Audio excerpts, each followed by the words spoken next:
Invitamos a Carlos Alberto Montaner, por favor, para que pronuncie unas palabras.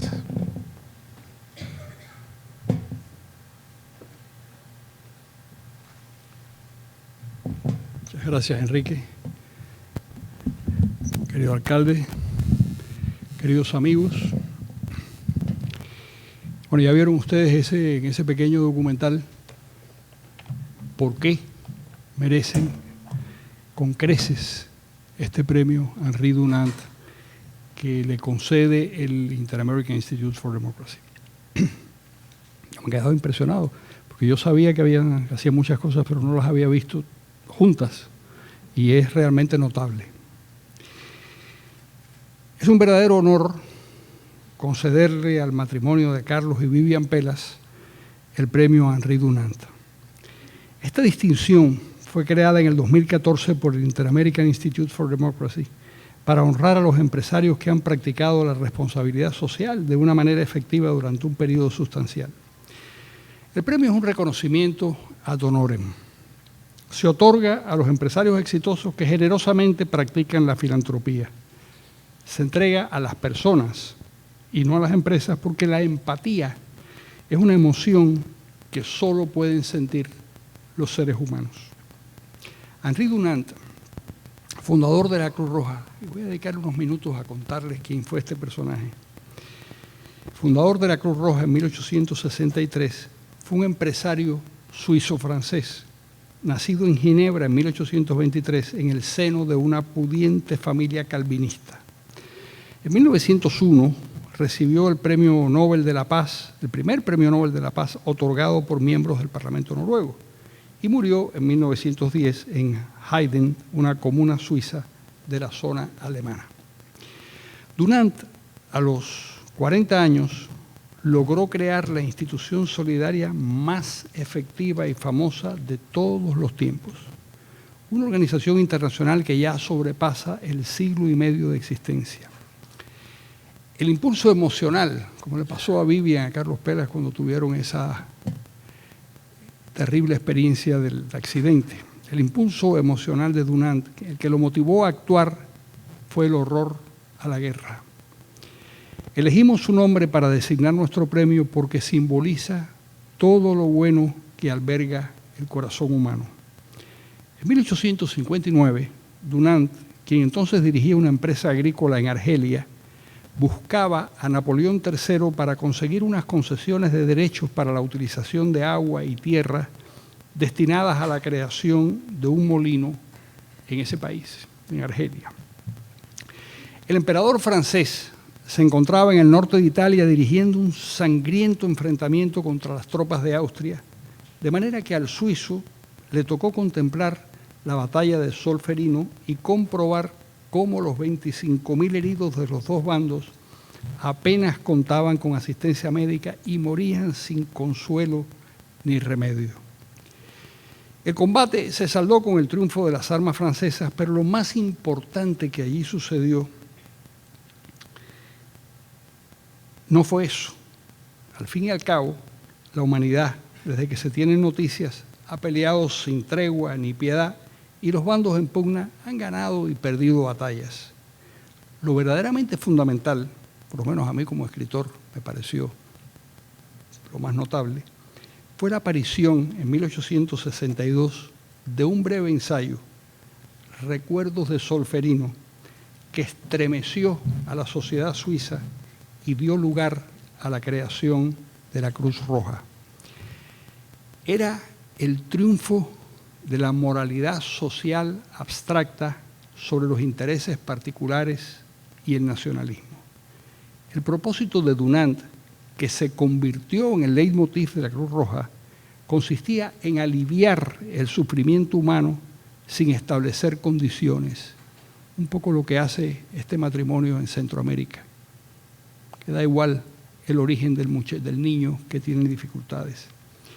Esencialmente, era una institución transnacional dedicada a dispensar ayuda de manera desinteresada. Suiza había tenido la sabiduría de renunciar a la guerra desde la Revolución de 1848, pero no a la responsabilidad con el género humano. Si los hombres, acaso por designio divino, formaban una categoría especial dentro del reino humano, dentro del reino animal, lo que les confería derechos naturales, al mismo tiempo, esa singularidad les exigía responsabilidades especiales con las otras criaturas de la especie. No se puede reclamar derechos naturales sin entender que también hay responsabilidades naturales. Dunant tenía muy clara la regla de oro de la ética. Trata a los demás como querrías ser tratados por ellos. Un principio universal de reciprocidad que aparece con más o menos las mismas palabras en el Viejo y Nuevo Testamento, en las Analectas de Confucio, en el Corán, en los textos budistas. ¿Por qué nos pareció importante crear este galardón que hoy, con gran orgullo, les entregamos a Vivian y Carlos Pelas? Por 3 razones. Primero, porque pensamos que es muy importante que se divulgue la conducta honrosa de unos empresarios exitosos que dedican una parte notable de su patrimonio personal a obras tendentes a aminorar el sufrimiento humano. Honrar, honra, decía José Martí, y este matrimonio merece ser honrado. Segundo, porque es muy importante que entre los empresarios y personas pudientes latinoamericanos se propague la idea de que es moralmente justificado y políticamente sano ayudar al prójimo de una manera espontánea y desinteresada, algo de lo que ya adelantó Guillermo Lustó en su presentación. No basta hablar de la solidaridad en abstracto, hay que convertir ese impulso que existe en la naturaleza de casi todas las personas, en actos concretos de ayuda a quienes lo necesitan. Tercero, porque la filantropía constituye y contribuye a fortalecer la democracia. Quienes necesitan de la solidaridad moral ajena confirman que muchas de las personas afortunadas que han conseguido triunfar en el terreno económico no olvidan a quienes han tenido peor suerte. Si queremos democracias estables, y ese es uno de los objetivos de nuestro instituto, tenemos que desmentir de manera fehaciente la sospecha de que nuestro sistema de economía libre tiende al egoísmo ciego. Eso no es verdad. Una parte sustancial de la conformidad de la sociedad norteamericana con la democracia liberal y la economía de mercado radica en la conducta generosa de muchas de las personas prominentes. Cuando Bill Gates y Warren Buffett, 2 de las personas más ricas del mundo, dedican el 90% de las fortunas que han acumulado a ayudar a los necesitados, ese comportamiento genera admiración.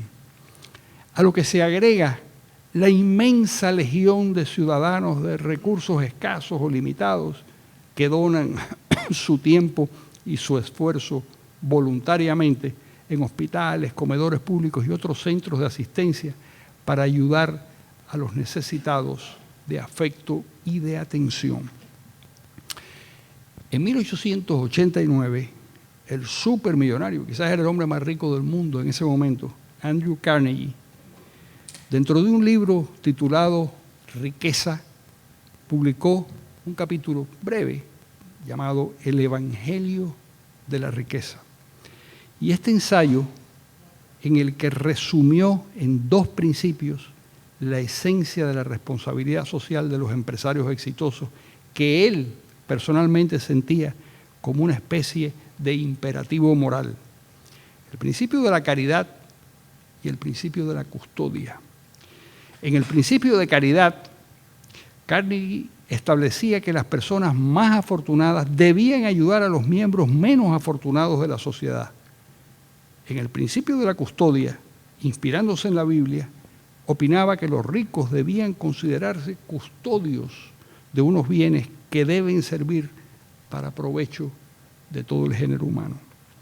De ahí esa fórmula que tantas veces escuchamos en Estados Unidos e Inglaterra cuando alguien ejerce la filantropía. Esas personas aseguran con mucha frecuencia devolverles a la sociedad lo que la sociedad les ha permitido ganar.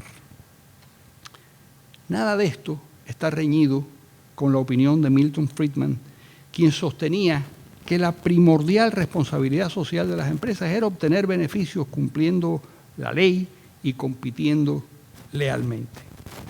Eso es cierto, pero una vez cumplido ese objetivo, quien ha obtenido beneficios considerables, si siente ese fuego interno de la solidaridad y si cree que el sentido de la vida es mucho más que acumular riquezas, puede y debe demostrar su calidad humana ayudando a quienes lo necesitan, como han hecho Carlos y Vivian Pelas de manera ejemplar.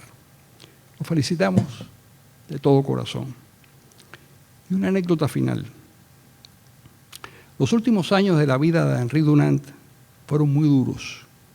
Perdió toda su fortuna y hasta durmió en las calles y bajo los puentes. Pero en 1901, mientras residía muy humildemente en una especie de hospicio, le notificaron que le había sido concedido el premio Nobel dotado con una considerable cantidad de coronas suecas. ¿Qué hizo entonces? Les donó esos recursos a los más pobres. Henri Dunant fue bondadoso hasta el momento de su muerte porque había descubierto, como esta pareja, el inmenso placer de ayudar y servir. Por eso la humanidad no lo ha olvidado.